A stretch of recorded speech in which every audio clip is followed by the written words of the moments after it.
Hello and greetings to all the dear aspirants. This is Kuldeep Singh. Welcome back to the channel. So finally HS 2023 का mains जो है वो cover हो चुका है हम लोगों का एंड इस आने वाले कुछ वीडियोस में हम लोग डिस्कस करेंगे किस तरह का पेपर था। जो एक ब्रॉड एनालिसिस है हम लोग करते आए हैं उनको हम लोग कवर करेंगे and this particular session will be dedicated to essay paper.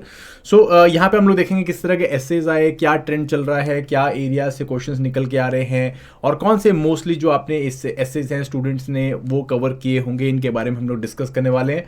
As well as in अगर पेपर्स के आप डिटेल्ड सोल्यूशन चाहते हो तो एसए के सारे डिटेल सोल्यूशन बन चुके हैं, जीएस के बन रहे हैं, तो वो आपको एप्लीकेशन में मिल जाएंगे। आप O2 IAS अकेडमी की एप्लीकेशन में जाइए और वहाँ पे जाके आप अपने डिटेल सोल्यूशंस रख सकते हैं अपने खुद के एनालिसिस के लिए। एज वेल एज अगर आप अगले साल पेपर देना चाहते हैं, अभी बिगिनर हैं और मेंस की प्रिपरेशन कर रहे हैं, प्री की प्रिपरेशन कर रहे हैं और अगले साल बैठना चाहते हैं, तो आप इन पेपर्स को अपने पास संभाल के रख सकते हैं और इन्हीं के बेसिस पे अपनी आंसर राइटिंग भी कर सकते हैं। तो चलिए फटाफट से हम लोग जो है सेशंस को स्टार्ट करते हैं और देख लेते हैं किस तरह के क्वेश्चंस हमको पूछे गए हैं। सो ब्रॉडली दो सेक्शन में जैसे हमें पेपर मिलता है उसी तरह से सेक्शन में हमें देखने को मिला। दो एसेस हमको लिखने थे, each essay being 50 marker and very like अगर मैं बात करूं वर्ड लिमिट की तो 900 to 1000 वर्ड्स के बीच में हमको एक क्वेश्चन या एसे लिखना था एंड लाइक 1000 से 1200 वर्ड के आसपास में भी चले जाए तो कोई प्रॉब्लम नहीं, बिकॉज एसे में जो है थोड़ा सा ये शब्दों का जो डील है वो देखने को मिल जाता है। लाइक वो ले सकते हैं, वो हमारे पास आर्टिस्टिक लीवरेज या फिर लाइक क्रिएटिव लीवरेज होता है, ठीक है कि नहीं।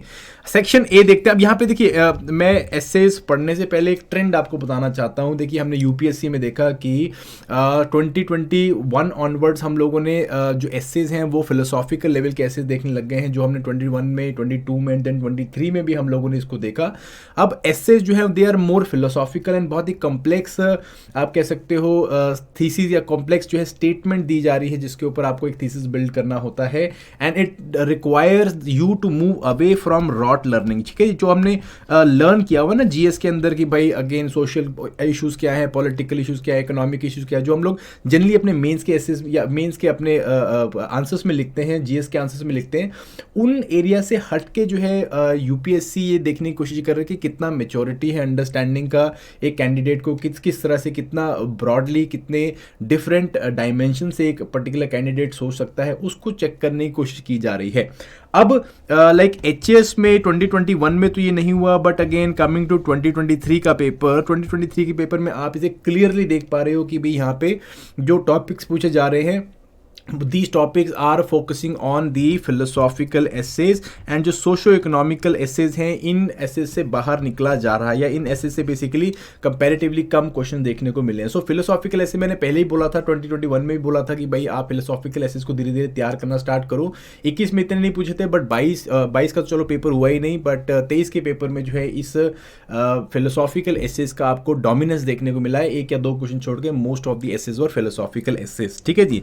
तो चलिए इसी एस्पेक्ट्स को देखते हैं, हम लोग आगे फर्दर डिस्कस करते हैं इसको। जैसे पहला ऐसे आपको मिला है forgiveness and compassion a human bliss, ठीक है कि नहीं। फॉरगिवनेस तो क्षमा करना या क्षमा करने का आपका जो बेसिकली क्षमा दे पाना, फॉरगिवनेस एंड कंपैशन रखना, ठीक है जी, करुणा भाव रखना, क्षमा भाव रखना, इनको बेसिकली एक ह्यूमन ब्लिस की तरह बोला गया है या इनकी ह्यूमन ब्लिस के इक्विवेलेंट बात कर रही है। तो ये पर्टिकुलर एक ऐसे था। सो इस ऐसे में देखो अगेन ये एक फिलोसॉफिकल ऐसे, और इन ऐसे के ऊपर इफ यू सी की भी आप वो basic socio economic political dimensions, वो डायमेंशंस लगाना इट इज़ वेरी डिफिकल्ट है ना। जो हम लोग पेस्टल टेक्निक लगाते थे, मैंने लाइक यूपीएससी के एसेस के अंदर ही बोला कि pastel technique is dead now. अगर हम लोग फिलोसॉफिकल एसे की बात करते हैं यहाँ पे will have to go and move out and then we have to think in a different manner, ठीक है कि नहीं। So forgiveness and compassion, again इसमें ही बात करना था कि किस तरह से फॉरगिवनेस जो है वो इंसान को अगेन लाइक एंगर द्वेष उससे बाहर निकाल देती है एंड किस तरह से फॉरगिवनेस जो है एक सेल्फ सेटिस्फैक्शन देती है।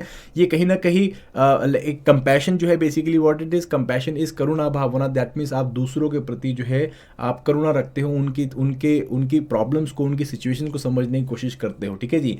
एंड देखो जब आप फॉरगिवनेस या जब आप फॉरगिव करने की क्षमता रखोगे तो आपके अंदर कंपैशन आ जाएगा, और अगर आप कंपैशनेट होंगे तो यू विल बी फॉरगिविंग, ठीक है। आप फॉरगिविंग होंगे तो दोनों के दोनों जो टर्म्स हैं वो बहुत ज़्यादा एक दूसरे के साथ इंटरलिंक करते करती हैं और एक जो टर्म है या एक जो कंसेप्ट है दूसरे कंसेप्ट को प्रिसीड करता है, ठीक है कि नहीं।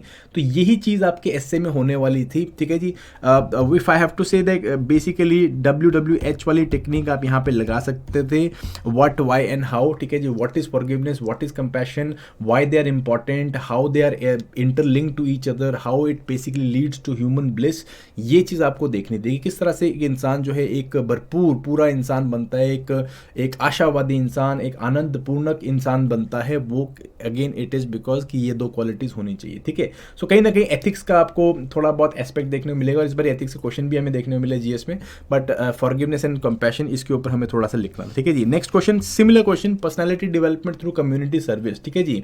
जो आपका समुदाय का सेवा भाव है, इससे किस तरह से जो है व्यक्तिगत विकास हो सकता है, इसके ऊपर हम लोगों ने डिस्कस करना था। हाउ कम्युनिटी सर्विस, ठीक है ना। कम्युनिटी सर्विस क्या करता है, वो बेसिकली अगेन वही जैसे कंपैशन लेके आता है, एक सेल्फलेस एटीट्यूड लेके आता है, एक कम्युनिटी सर्विस या ह्यूमैनिटी की सर्विस के भाव जो है वो लेके आता है। तो बहुत सारे सोशल ट्रेट्स निकलते हैं, बहुत सारे सोशल जो ट्रेट्स है इंडिविजुअल के अंदर आते हैं, एंड देन इससे क्या है बहुत सारे एस्पेक्ट निकलते हैं, जैसे कि सोशल कैपिटल निकल के आना है ना। इंसान का सोशल कैपिटल बनता है, वो अलग अलग लोगों से मिलता है जो कि समाज के लिए, कम्युनिटी के लिए काम कर रहे हैं, एंड देन सिमिलरली उससे उसका अपना पर्सनल डेवलपमेंट कैसे होता है कि भाई अगेन इंपॉर्टेंट की स्किल्स निकलते हैं, ठीक है जी। अगेन इंटरपर्सनल स्किल्स हो गए, आप बोल सकते हो जो आपका इमोशनल इंटेलिजेंस है वो निकलती है। तो इन एस्पेक्ट को यहाँ पे आपको देखना था along with the practical examples, ठीक है। Next is diligence and patience key to success. So again ऐसे they are not like UPSC like, जिसमें आपको एक पर्टिकुलर ऐसा स्टेटमेंट दे रखा है जिसे डिसिफर करने में बहुत ज़्यादा डिफिकल्टी हो जाएगी। यहाँ पे आपको कीवर्ड्स बहुत इजीली मिल जाएंगे। आपको यहाँ पे पता है diligence, that means like continuously परिश्रम करना, लगे रहना, पेशेंस, ठीक है जी। अगेन बिल्कुल धैर्य होना अपना, एंड ये जो है जो सक्सेस है उसकी कुंजी होते हैं या फिर सफलता की चाबी होते हैं। तो इसको अगेन आपको यहाँ पे एक्सप्लेन करना था, वही WWH के साथ कर सकते थे। डिलीजेंस क्या है, पेशेंस क्या है, लाइक क्यों ये इंपॉर्टेंट है इंसान के जीवन में, कैसे जो है इनको लाने से सक्सेस मिल सकती है, कैसे नहीं लाने से जो है लोग फेल होते हैं। तो इस एस्पेक्ट पे हमको लिखने की कोशिश करना था। Again this was also a very very like you can say a philosophical essay. Then impact of mass media and public opinion, और mass media and public opinion. So public like mass media किस तरह से public opinion को shape करता है, impact करता है, इसके बारे में आपको लिखना था। Again it is one of the most आप कह सकते हो burning topics of our time. So ये मैंने 21 में भी बताया था कि भाई इंपॉर्टेंट टॉपिक है, 22 या 23 वाले में भी बताया था इंपॉर्टेंट टॉपिक है। सो ये टॉपिक के ऊपर क्वेश्चन आया।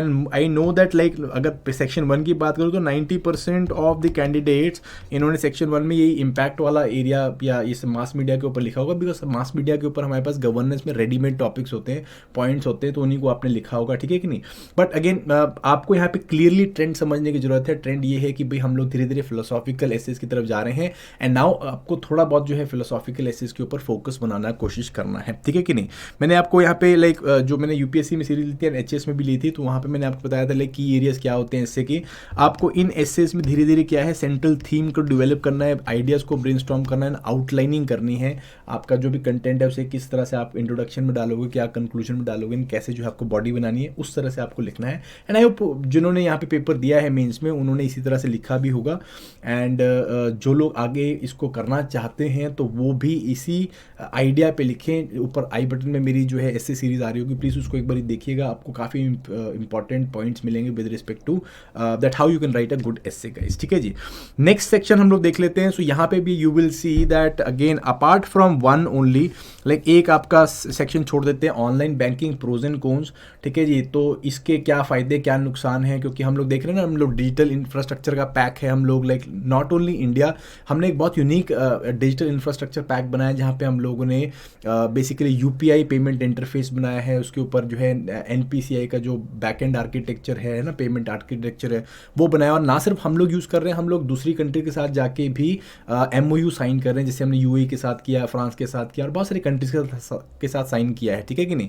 तो ये topic was there in news, पिछले लाइक पूरे साल न्यूज़ में चला। यूएई की हम लोग समिट में गए थे, एंड देन उसके बाद फ्रांस के समिट में गए थे। तो online banking pros and G20 में भी हमने इसको काफ़ी ज़्यादा एम्फोसाइज किया है ना। तो इसके प्रोज एंड कॉन्स के ऊपर फोकस हो रहा है। अभी रिसेंटली एक जो है रिपोर्ट भी आई थी जिसमें कि इस तरह से ऑनलाइन बैंकिंग फ्रॉड जो है आधार के साथ काफ़ी ज़्यादा देखने को मिले थे, and all of this was leading to such kind of. मैं ये नहीं कह रहा कि लाइक आपको ऐसे क्वेश्चंस पहले से पता होते हैं कि भी आने वाले हैं, but again mostly current affair से रिलेटेड कहीं ना कोई क्वेश्चन आपको ऐसे में देखने को जरूर मिलते हैं। That is what I am saying, है ना। Online banking pros and cons बताने थे कि भाई पॉजिटिव कैसे है, किस तरह से पेमेंट जो सिस्टम है और ज़्यादा इंप्रूव फास्ट हो गया है। कॉन्स वही जो हम लोग ऑनलाइन फ्रॉड्स देख रहे हैं, वो डिजिटल डिवाइड देखते हैं, वो सारे इशूज़ हमको यहाँ पे डिस्कस करने थे। आई होप लाइक मुझे लगता है कि यहाँ पे अगेन 90% ऑफ द स्टूडेंट जिन्होंने सेक्शन बी यहाँ पे अटैम्प्ट किया होगा, उन्होंने यहाँ पे अटैम्प्ट किया होगा। बिकॉज लाइक मेरे कहने का मतलब क्यों है कि लाइक क्योंकि लोग जो है या स्टूडेंट जो है एक्सपेरिमेंट नहीं करते हैं ना, कि भाई जीएस पेपर्स में जनरली जो हमने पढ़ा होता है अगर वो आपको एसए में दिख जाए तो आप एसए में उसको लिख के आते हैं, बिकॉज आपके पास रेडीमेड पॉइंट्स होते हैं। So that's why I think कि लाइक सेक्शन 1 में 4th पॉइंट एंड सेक्शन 2 में हम लोगों ने फर्स्ट वाला एसए को किया होगा। एंड बाकी क्योंकि बाकी एरियाज में एक बहुत ब्रॉड लेवल पे सोचना है, एंड फिलोसॉफिकल एसे जैसे मैंने पहले ही बताया अपने एसए सीरीज में कि भाई ये दोनों तरफ जाके गिरता है, या तो आपको बहुत अच्छे मार्क्स मिल जाएंगे, you will go very very strong in marks, या तो आपको बहुत ही बुरे मार्क्स मिलेंगे। मीडियोकर कुछ नहीं होता है फिलोसॉफिकल एसेस में, तो वो एक एस्पेक्ट है, ठीक है कि नहीं। बाकी ऐसे देख लो, वेलफेयर स्टेट इंस्ट्रूमेंटल है या डेट्रीमेंटल है सोसाइटी के लिए, कल्याणकारी राज्य हम लोग बात कर रहे हैं वेलफेयर स्टेट की। India is a welfare state बोलते हैं हम लोग, है ना। यूरोपियन कंट्रीज वेलफेयर स्टेट है। इंस्ट्रूमेंटल मीन्स क्या ये अच्छे हैं कि क्या ये बुरे हैं समाज के लिए, ठीक है। अब यहाँ पे लाइक बहुत सारी बातें कर सकते हैं हम लोग। आपको ये भी ऐसे काफ़ी ज़्यादा लोगों ने लाइक मेरे हिसाब से अटेम्प्ट किया होगा, बिकॉज इसमें भी आपके पास मोटे मोटे बहुत सारे पॉइंट्स है, पॉलिटी से, गवर्नेंस से। यहाँ पे इंस्ट्रूमेंटल अप्रोच का मतलब किस तरह से सहायक है ना, सोशल जो इंक्लूजन है उसके लिए करते हैं, पॉवर्टी को एलिविएट करना, सोशल स्कीम्स लेके आना, हेल्थ एजुकेशन के ऊपर काम करना, इंफ्रास्ट्रक्चर बिल्डिंग के ऊपर काम करना। तो वेलफेयर स्टेट का ये बेसिकली काम है कि ना गिरे जो डाउन ट्रोडन है उनको ऊपर लेके आना। तो ये काम हमने किया भी। अभी रिसेंटली आपको पता होगा कि भाई हम लोग मल्टी डायमेंशनल पॉवर्टी इंडेक्स में हम लोग इंडिया ने जो है बहुत ज़्यादा लोगों को बाहर निकाला है अपना पॉवर्टी से। एंड डेट्रीमेंटल कैसे है कि भाई ये कहीं ना कहीं क्या करता है कि भाई लोगों को एक फ्री की आदत डाल, जिसे हम फ्री भी कल्चर नहीं बोल रहे कि एक फ्री की आदत डालने को वो होगी कि भाई ठीक है स्टेट जो है वो देख रहा है, they will not innovate, they will not compete, है ना। वो कंपटीशन जो एक स्पिरिट है वो खत्म होने की कोशिश, या वो खत्म हो सकता है, ठीक है। तो ये दो बेसिकली डायमेंशंस पे हम लोगों को इसको बात करनी थी, इंस्ट्रूमेंटल एंड डेट्रीमेंटल एस्पेक्ट पे, ठीक है। ये इसका लाइक वो कहते हैं ना कि भाई again give a man a fish for a day, you feed him for a day, and teach a man how to fish, you feed him for life, है ना। तो वही वाला हिसाब किताब है कि भाई अगेन अगर आप बहुत ज़्यादा सोशल वेलफेयर स्कीम्स पे देंगे तो क्या होगा कि लोग जो हैं वो काम करना बंद कर देंगे, है ना। तो वो बैलेंस के ऊपर यहाँ पे आपको बात करनी है। Of course you will have to talk about that we want to be a welfare state, हम लोग वेलफेयर स्टेट रहना हमारे लिए क्यों ज़रूरी है, वो उसी तरफ झुकेंगे। बट अगेन ये दोनों एस्पेक्ट देने थे, है ना। नेक्स्ट बड़ा ही इंटरेस्टिंग सा टॉपिक हमको देखने को मिला, दैट इज वीगनिज्म, है ना। सो शाकाहारी या शाकाहार पन मतलब वीगनिज्म को हम लोग like is it a healthy trend और एन एथिकल नेसेसिटी, ठीक है ना। हेल्दी ट्रेंड है या एथिकल नेसेसिटी है, तो आप दोनों ही तरफ से ये देखने को मिल रहा है कि वीगनिज्म लाइक ये शब्दावली कुछ इस तरह की दोनों ही तरह से ऐसा लग रहा है कि वीगनिज्म प्रमोट हो रहा है, ठीक है। वीगनिज्म बेसिकली का मतलब है कि भाई अगेन हम लोग जो है एनिमल प्रोडक्ट्स नहीं लेते हैं, ठीक है। It's not does not mean non veg या वेजिटेरियनिज्म, है ना। वीगनिज्म का मतलब होता है वो फिलॉसफी जिसमें हम लोग एनिमल प्रोडक्ट्स को नहीं यूज़ कर रहे हैं, including milk and eggs and all, है ना। So basically is it a healthy trend और is it an ethical necessity. तो यहाँ पे आपको बहुत सारे एस्पेक्ट्स में बात करनी है, जैसे कि हेल्दी होता है कि नहीं होता है। अगेन हेल्दी होता है, आप कह सकते हो कि भाई गुड फॉर न्यूट्रिशन, जैसे हम आजकल देख रहे हैं कि भाई कार्डियोवास्कुलर डिजीज है, लाइफस्टाइल डिजीज है, ठीक है जी, डायबिटीज़, हाइपरटेंशन। तो कहीं ना कहीं वो मीट ईटिंग या इस तरह के एनिमल प्रोडक्ट्स लेने से हो रहा है, ठीक है। अगेन कॉन्ट्रोवर्शियल है, that's why I am saying ना कि भाई ये टॉपिक थोड़ा सा मुझे अटपटा सा लगा, बट हेल्दी ट्रेंड है। इससे जो न्यूट्रिशन डेफिशिएंसीज आएंगी उसको कैसे हमें टैकल करना है। Ethical necessity again sustainable environment के लिए, क्योंकि भाई अगेन मीट जो है वो काफ़ी ज़्यादा बड़ा कार्बन फुटप्रिंट रखता है, ठीक है। अगर हम कंपेयर करें मीट को और दाल को, तो भाई 1 किलो दाल बनाने के लिए लाइक 1 किलो पानी लगता है, बट मीट बनाने के लिए 20 किलो पानी लगता है। तो just I am giving you the example. तो एथिकल नेसेसिटी है, येस नो, इसके ऊपर हमें डिस्कस करना था। डिफरेंट ऐसे बहुत कम लोगों ने मेरे हिसाब से अटेम्प्ट किया होगा, ठीक है जी। अगर आपको अच्छा लगता है तो आप अटेम्प्ट करके ज़रूर दिखाइए, एंड इसके सोल्यूशन जो है बाद में आप ऐप से ले सकते हैं। A man is but a product of his thoughts and what he thinks he becomes. ठीक है जी, इंसान जो सोचता है वैसा बनता है। ठीक है जी, वो अपने विचारों का परिणाम होता है। तो अगेन बहुत ही सिंपल, बहुत ही ब्यूटीफुल सेइंग है। और इसके ऊपर भी जैसे अगेन जितनी सिंपल यहाँ पे ये लाइन लिख दी गई है उतना ही डिफिकल्ट है इसको 900 वर्ड्स 1000 वर्ड्स तक लेके जाना। और आई होप कई बच्चों ने इसे एक अटेम्प्ट किया होगा। ठीक है, बिकॉज इससे काफ़ी अच्छे, काफ़ी ब्यूटीफुल मार्क्स मिल सकते हैं और इसमें बहुत सारी चीज़ें लिखी जा सकती हैं। ठीक है कि नहीं। थॉट प्रोसेस है ना, किसी व्यक्ति का थॉट प्रोसेस जो है वो पीस की तरफ जाता है, वो सेवा भाव की तरफ जाता है। तो हम लोग मदर टेरेसा के बारे में बात कर सकते हैं। साइंस की तरफ जाता है तो हम लोग अब्दुल कलाम की बात कर सकते हैं। देन उसके बाद हम लोग अगर हम like lots and lots of aspect है ना, किसी पर्टिकुलर डिस्क्रिमिनेशन को मिटाने के लिए जाता है तो मार्टिन लूथर किंग जूनियर या फिर नेल्सन मंडेला जी के बारे में बात कर सकते हैं, या गांधी जी के बारे में हिटलर के बारे में बात भी कर सकते हैं। अगेन अगर like if you have to talk we have to compare है ना, तो बड़े सारे एस्पेक्ट में आप इसे लिख सकते हैं। इंडिविजुअल एस्पेक्ट में लिख सकते हैं, ग्लोबल लेवल पे एग्जांपल दे सकते हैं। काफ़ी अच्छा ऐसे लिखा जा सकता था। बट मेरे हिसाब से जैसे मैंने बताया कि क्योंकि लाइक हिमाचल में हमने वो ट्रेंड अभी नहीं देखा है कि जहाँ पे फिलोसॉफिकल एसेज वो ही आ रहे हैं और उन्हीं को हमें प्रिपेयर करना है। तो आई फील लाइक इधर से most of the students impact और मास मीडिया वाले पे काम किया होगा एंड इधर जो है ऑनलाइन बैंकिंग वाले पे काम किया होगा, क्योंकि सीधे सीधे पॉइंट्स हमारे पास मिल जाते हैं। ठीक है कि नहीं। बट अगर आप लोगों में से किसी ने जिसने मेंस दिया है उन्होंने कुछ डिफरेंट लिखा है, क्योंकि मेरे पास बच्चे आए हैं जिन्होंने डिफरेंट लिखे हैं एसेज एंड अच्छे भी ऐसे लिखे, बिकॉज वेटरन्स है, 2-3 बारी मेंस लिख रहे हैं। तो if you people have wrote this essays या you people want to write this essays, you can write and you can send them to me. And if not like I hope you people got the point. Next year onwards like हमें philosophical essays पे थोड़ा सा focus करने की ज़रूरत है। So with that note I hope that वो this video was helpful for you people. Thank you very much. I will come with the GS part of it also. अगर आप ऐसे लिख के दिखाना चाहते हैं तो नीचे दिए गए नंबर्स पे लिख सकते हैं और वहाँ पे भेज सकते हैं। And see you next time. Bye bye.